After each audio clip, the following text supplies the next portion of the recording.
Hello, my name is Johnny, and today I'm going to speak about our new paper, From COVID-19 to Future Electrification, Assessing Traffic Impacts on Air Quality by a Machine Learning Model, which has been published on PNAS 2 months ago.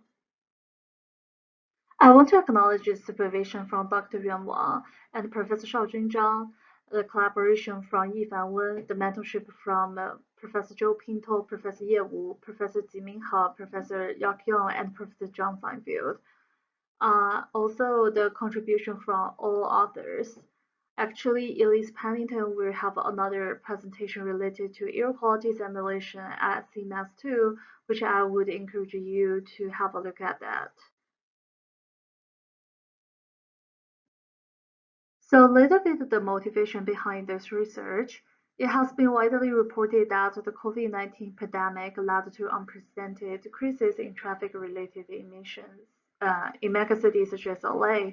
So here is the NO2 decrease trend observed by Tropolme in 4 famous megacities in the world.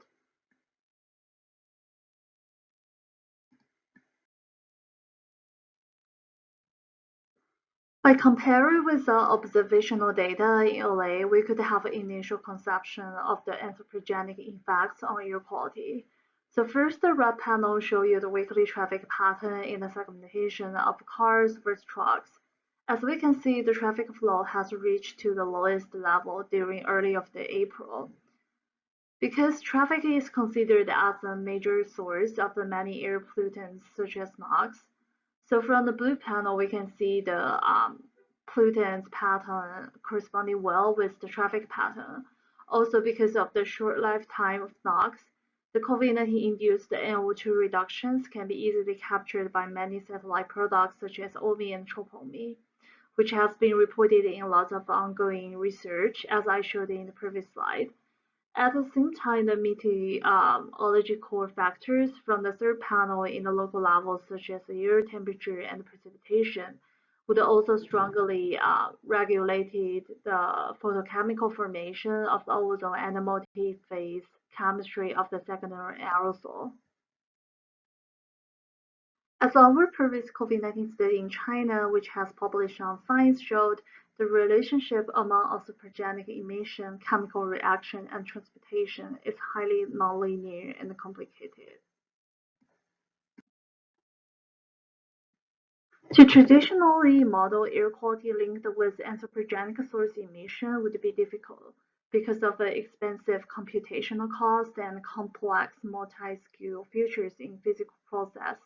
Machine learning models leverage the real-world data in addition to models of the physical properties of the climatology and emissions. Here is our machine learning framework, which simulates the 3 major pollutants based on parameters such as traffic flow, climatology, and point of interest. Based on the simulation results, we also predict the future air quality aligning with the Paris Agreement agenda based on the 3 vehicle electrification scenarios. The data we use to train our machine learning models are shown here. We use 80% of the EQS data to train the model and 20% of the EQS data to validate the model, which repeated for 5 times. The flowchart will be shown in next slide. So using various combinations of these parameters, we simulated 3 different cases in terms of the vehicle electrification in 2065 and 2050. Basically, the random forest model is a decision tree-based regression model describes the relationships between hourly concentrations of air pollutants and their predictor features, including time variables, population density, meteorological parameters, traffic activity, and point of interest. The random forest regression model is an example model which consists of hundreds of individual decision tree models. In our study, a single regression decision tree is grown in different decision rules based on the best fitting between observed concentrations of a pollutant and their predictor features. The predictor features are selected randomly to give the best split for each tree node.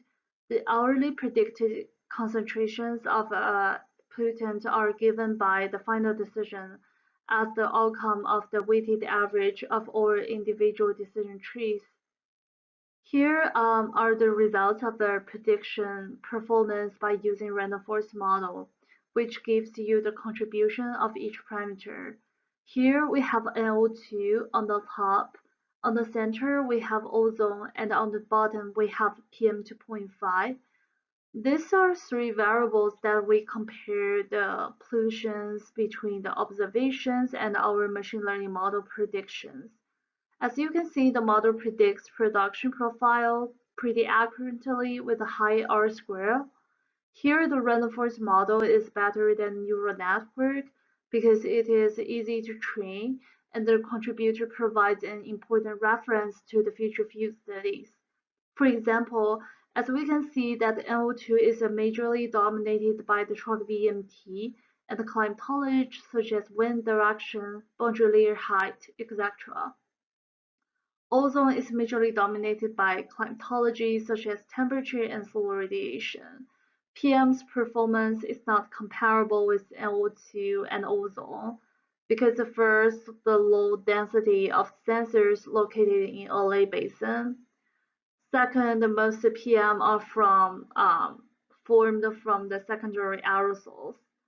And last, other anthropogenic emissions other than traffic. I will actually have the separate talk to using different machine learning models to predict the extreme PM value, which I will present in the AGU by the end of this year. Here we quantify the effect of the traffic impact on the air quality by normalizing the climatology perspective. From the upper left, we can see that traffic reduction led to decreases in NO2 and PM2.5 and increases in ozone. The gap between traffic and observation is due to climatology. From the upper right, we can see the traffic segmentation effects from truck and traffic. The truck emission reduction can account for more than 50% of all traffic-induced changes in NO2, ozone, and PM2.5. Therefore, diesel truck is a major pollution source in the whole traffic sector, so it should be the primary target for the future emission control plans. To build the direct linkage between pollution concentrations and traffic activity, we also developed an emulator for each pollutant based on our machine learning model results. The emulator can predict the relative change of a pollutant as a function of the fractional change in truck and non-truck VMT related to the year of 2019 level. From the bottom row, the x-axis represents the truck and non-truck VMT ratio change from 2019. The y-axis represents the pollutants concentrations. Both NO2 from the left and PM2.5 from the right respond positively related to the change of the truck and the non-truck VMT. The reduction slope for truck is steeper, which reinforces the larger emission factor of the NOx for diesel engines. For ozone in the center, the VMT change in truck is negatively response to the ozone, while the VMT change in non-truck is possibly related to ozone because of the different emission ratio between VOC and NOx in truck and non-truck. The recent change in proportion of truck versus non-truck may response to the transition from the VOC limited to the NOx limited in LA basin. So last, I'm showing the results of the future prediction based on the three vehicular electrification cases. So A and F represent the baseline traffic emission scenarios from EMFAC. B to D and G to I represent the three electrification scenarios and the future climatology predictions. E and J represent the future climate change scenarios in 2035 and 2050. As a result, the NO2 in blue and PM2.5 in green reduce along with the decrease of the traffic emission in the future. The future impacts from the conventional mitigation, measures are equivalent with 1/4 of the COVID-19 effect. The increase of the electrification would contribute to the further decrease of the NO2 and PM2.5. In contrast, the ozone showed a reverse trend with the PM and NO2 explained by the same reason of the ozone behavior during the COVID-19. So that's all of my talk. Thank you so much, and feel free to contact with me with any further questions.